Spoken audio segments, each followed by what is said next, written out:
এখন সারা বাংলাদেশের মানুষের মনে সবথেকে বড় যে প্রশ্নটা ঘুরপাক খাচ্ছে সেটা হলো শরণার্থী রূপে আশ্রয় নেওয়া শেখ হাসিনাকে ভারত বাংলাদেশের হাতে কবে ফিরিয়ে দেবে। শেখ হাসিনাকে ভারত বাংলাদেশের হাতে তুলে দেবে নাকি আদেও দেবে না।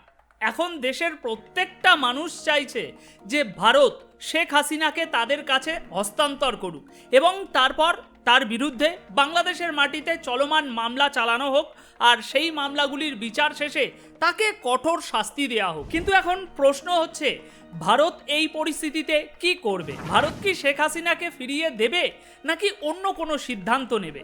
তাহলে এই ভিডিওর পরবর্তী 10 মিনিট একটু অপেক্ষা করুন। একদম সুস্পষ্ট উত্তরটা, জলের মতো সহজ উত্তরটা আজ আপনি জেনে যাবেন। এক্সট্রাডিশন আইন কাকে বলে, বাংলাদেশ সরকারের দাবি কি এবং এই পুরো বিষয়টি নিয়ে বিশদভাবে আলোচনা করব। আমরা এই পরিস্থিতির আইনি দিক এবং এর প্রভাব সম্পর্কে বিস্তারিতভাবে জানার চেষ্টা করব। বাংলাদেশের বর্তমান ডি ফ্যাক্টো ফরেন মিনিস্টার যিনি আছেন, ওনার নাম হলো, অন্তর্বর্তীকালীন সরকারের অধীনে রয়েছেন উনি, তার নাম হলো তৌহিদ হাসান। তৌহিদ হাসান রয়টার্স নিউজ এজেন্সির সাথে কথা বলার সময় উল্লেখ করেছেন এখন সরকারের অর্থাৎ অন্তর্বর্তীকালীন সরকারের হোম মিনিস্ট্রির দায়িত্ব হবে এই সিদ্ধান্তটি নেওয়া যে শেখ হাসিনার এক্সট্রাডিশন কিভাবে কার্যকর করা যায় এবং তাকে দেশে ফিরিয়ে এনে তার বিরুদ্ধে চলমান মামলাগুলির বিচার কিভাবে সম্পন্ন করা যায়। তিনি আরও বলেন এর জন্য ভারতের সঙ্গে আলোচনা করা উচিত এবং তাকে দেশে ফিরিয়ে আনা উচিত। ইতিমধ্যেই আপনারা নিশ্চয়ই জানেন যে বিএনপি অর্থাৎ বাংলাদেশ ন্যাশনালিস্ট পার্টির নেত্রী খালেদা জিয়া তিনি দাবি করেছেন যে শেখ হাসিনাকে ভারত থেকে দেশে ফিরিয়ে এনে এক্সট্রাডাইট করা হোক এবং বাংলাদেশে তার বিরুদ্ধে যে বহু মামলা চলছে সেগুলো চালিয়ে তাকে দোষী সাব্যস্ত করা হোক। খালেদা জিয়া আরও দাবি করেছেন যে শেখ হাসিনার মৃত্যুদণ্ড হওয়া উচিত। আর ওনার এই দাবির পর থেকে এই বিষয়টি নিয়ে প্রচুর আলোচনা হচ্ছে, আরও বেড়ে গিয়েছে এবং এই প্রেক্ষাপটে তৌহিদ হাসান যিনি ডিফ্যাক্টো ফরেন মিনিস্টার তিনিও এক্সট্রাডিশনের বিষয়টি নিয়ে কথা বলেছেন। তৌহিদ হাসানের মতে শেখ হাসিনার বিরুদ্ধে যে এতগুলো মামলা রয়েছে সেগুলোর যথাযথ তদন্ত হওয়া উচিত। এছাড়াও তিনি বলেছেন যে এই পরিস্থিতি ভারতের জন্য এখন খুবই এম্বারেসিং হয়ে উঠেছে। এম্বারেসিং শব্দটি কেন তিনি ব্যবহার করেছেন সেটা আমি আপনাকে বুঝিয়ে দিচ্ছি। দেখুন, যখন শেখ হাসিনা তার দেশ থেকে পালিয়ে ভারতে আসেন তখন তার উদ্দেশ্য ছিল না ভারতের রাজনৈতিক আশ্রয় নেওয়া, বরং তিনি আসলে যুক্তরাজ্যে আশ্রয় চাচ্ছিলেন, কিন্তু যুক্তরাজ্য তাকে আশ্রয় দেয়নি। তাই এখন ভারতের জন্য এটি একটি সংকটজনক পরিস্থিতি সৃষ্টি করেছে, কারণ তাকে নিয়ে কি সিদ্ধান্ত নেওয়া হবে সেটি নিয়ে ভারতকে এখন গভীরভাবে ভাবতে হবে। যুক্তরাজ্যের আইন অনুযায়ী যদি কেউ সেখানে রাজনৈতিক আশ্রয় বা পলিটিক্যাল অ্যাসাইলেম নিতে চায় তাহলে তাকে অবশ্যই সেই সময়ে যুক্তরাজ্যের ভূখণ্ডে উপস্থিত থাকতে হবে। যুক্তরাজ্য এ বিষয়ে পরবর্তী একটি টুইটের মাধ্যমে বিষয়টা স্পষ্ট করে জানিয়েছে। আর যেহেতু শেখ হাসিনা যুক্তরাজ্যে উপস্থিত ছিল না এবং তিনি ভারতে ছিলেন, তাই তাকে রাজনৈতিক আশ্রয় দেওয়া সম্ভব নয়। এই কথা বলে যুক্তরাজ্য কার্যত এই বিষয়টি থেকে নিজেকে দূরে সরিয়ে নিয়েছে এবং তাকে আশ্রয় দেওয়ার বিষয়ে কোনো প্রতিশ্রুতি দেয়নি। এতে করে যুক্তরাজ্য খুব সতর্কভাবে এই পরিস্থিতি থেকে নিজেদেরকে আলাদা করে নিয়েছে। এখানে ব্যাপারটা খুব স্পষ্ট যে যুক্তরাজ্য এবং যুক্তরাষ্ট্রের মধ্যে একটি শক্তিশালী সম্পর্ক রয়েছে। যখন শেখ হাসিনা নিজেই সন্দেহ প্রকাশ করেন যে যুক্তরাষ্ট্রের হাত থাকতে পারে বাংলাদেশের সরকার পতনে, তখন যুক্তরাজ্য নিশ্চয়ই যুক্তরাষ্ট্রের পরামর্শ বা অনুমতি ছাড়া তাকে রাজনৈতিক আশ্রয় দিতে পারবে না। যুক্তরাজ্যকে অবশ্যই এই বিষয়ে যুক্তরাষ্ট্রের সঙ্গে পরামর্শ করতে হবে এবং যদি যুক্তরাষ্ট্র এতে আগ্রহী না থাকে তাহলে যুক্তরাজ্য তাকে রাজনৈতিক আশ্রয় দেওয়ার সিদ্ধান্ত কখনোই নেবে না। পরিষ্কার বিষয়, তাই না? সুতরাং এই পুরো পরিস্থিতির কারণে এখন যা ঘটছে তা হলো শেখ হাসিনার ভারতে থাকার সময়কাল অনেক লম্বা হতে চলেছে, এতে কোনো সন্দেহ নেই।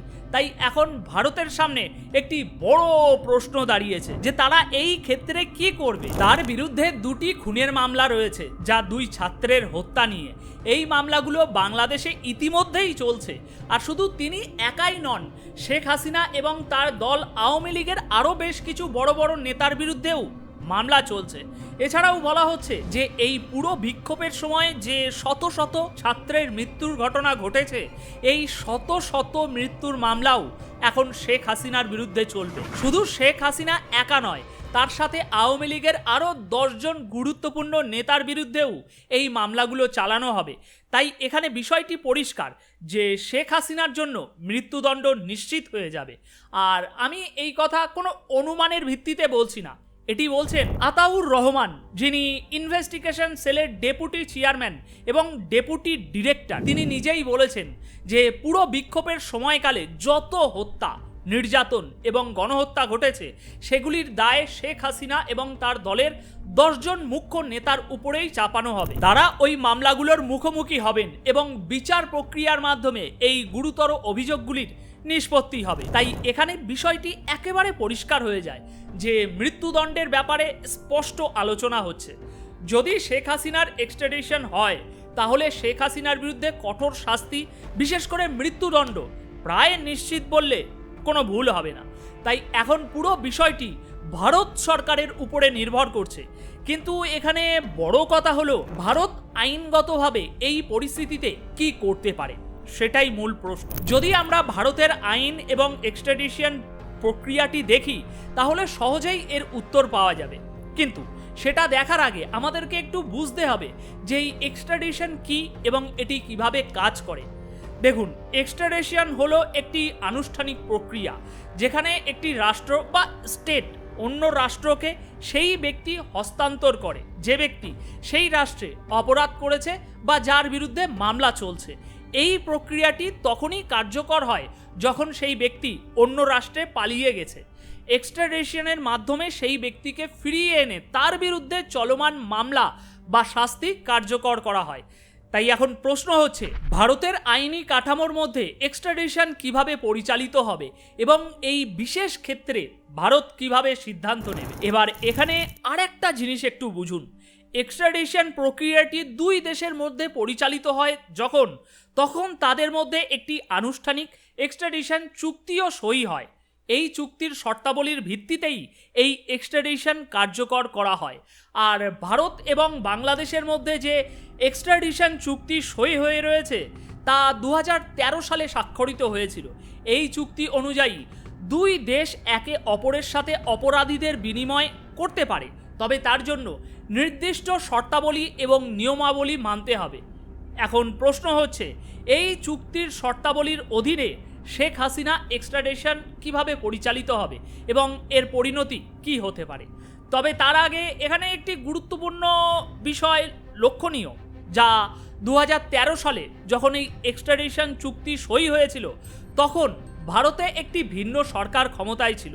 2014 সালে সরকার পরিবর্তিত হয় এবং এর ফলে 2016 সালে এক্সট্রাডিশন চুক্তিতে একটি সংশোধনী আনা হয়। এই সংশোধনীর অধীনে ভারত এবং বাংলাদেশের মধ্যে যে এক্সট্রাডিশন চুক্তি ছিল তাতে একটি গুরুত্বপূর্ণ পরিবর্তন করা হয়। 2016 সালের সংশোধনী অনুযায়ী যদি কোনো ব্যক্তি অপরাধে দোষী সাব্যস্ত হয় এবং তাকে 1 বছরের বেশি কারাদণ্ড দেওয়া হয় ওই দেশে, তবে তাকে এক্সট্রাডিশনের জন্য যোগ্য বলে বিবেচনা করা হবে। জিনিসটা আরও একটু সোজাভাবে বুঝুন। যদি বাংলাদেশে কোনো ব্যক্তি দোষী সাব্যস্ত হন এবং তাকে সেখানকার আদালত 1 বছরের বেশি কারাদণ্ড দিয়ে থাকে, তবে সেই ক্ষেত্রে এই এক্সট্রাডিশন প্রক্রিয়া বেশ দ্রুত সম্পূর্ণ হতে পারে।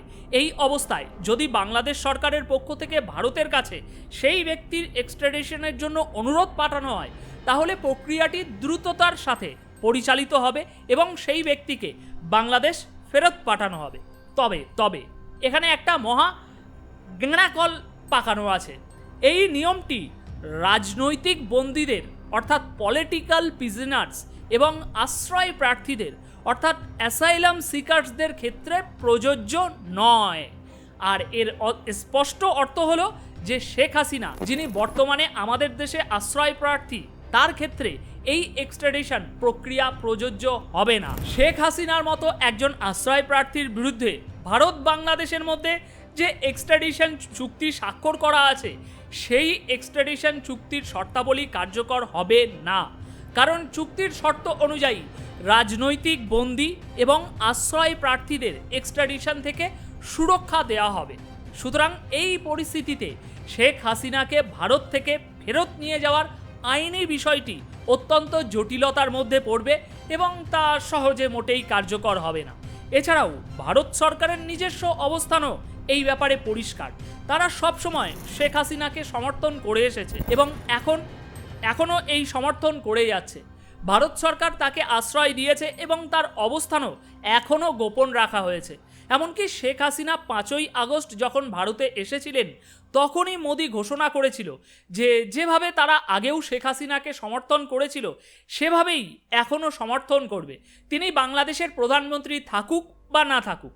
এখন আশা করি এই কমপ্লেক্স বিষয়টি এই আর্টিকেলের মাধ্যমে খুব সহজভাবে আমি আপনাদেরকে বোঝাতে পেরেছি এবং আপনারা সকলেই এই আর্টিকেলের থেকে নিশ্চয়ই বুঝতে পেরেছেন যে ভারত সরকারের অবস্থান কী এবং তারা কিভাবে এই পরিস্থিতিটি পরিচালনা করবে। আশা করি বিষয়টি এখন আপনার কাছে একদম জলের মতো পরিষ্কার হয়ে গিয়েছে। তাই ভিডিওটি লাইক শেয়ার কোনো কিছুই করার দরকার নেই, পারলে আপনার মূল্যবান মন্তব্যটি কমেন্ট বক্সে জানিয়ে যাবেন। ধন্যবাদ সকলকে, দেখা হচ্ছে পরবর্তী ভিডিওতে।